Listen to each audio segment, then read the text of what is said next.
Do you like the way the drone hobby is developing? No. Nope.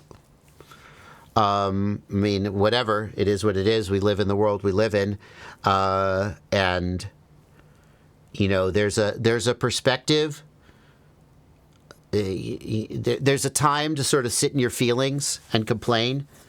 And then there's a time to be a pragmatist. And, you know, like, there's a phenomena that happens in like a natural disaster or a war zone, or when somebody has a violent crime committed against them, where you spend time being upset or indignant that the thing is happening to you. And it's a part of the stages of grief. Like, I'm not saying that this is like a problem.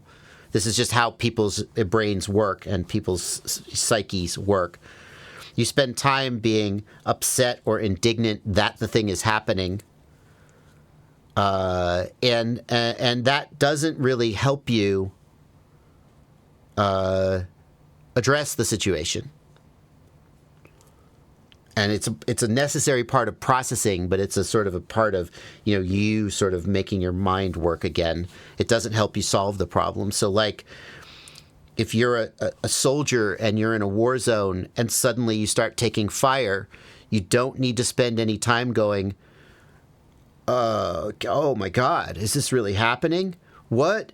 You just need to start getting shit done. Do whatever your training tells you to do to address the situation, and then you can like have your PTSD breakdown later, right?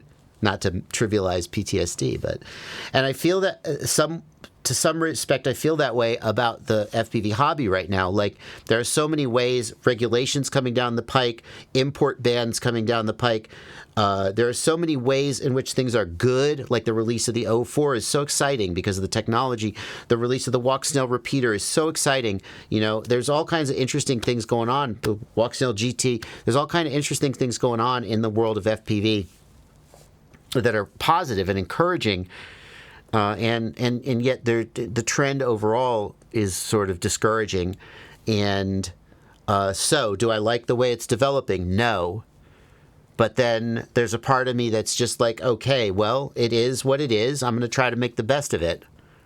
And I'm kind of, I feel a little bit emotionally drained from like 2020, when we were like, let's fight remote ID. We're going to picket the FAA and we're going to make a difference. And we didn't make a difference in the larger sense. Maybe we made a small difference. We got some concessions out of remote ID that we wouldn't have gotten otherwise. But there's some parts of me that is kind of, okay, you know, here it is. It's happening. Now, what are we going to do about it? You know, what are we going to do? What are we going to do to make the best of the situation? But no, I don't like the way it's developing.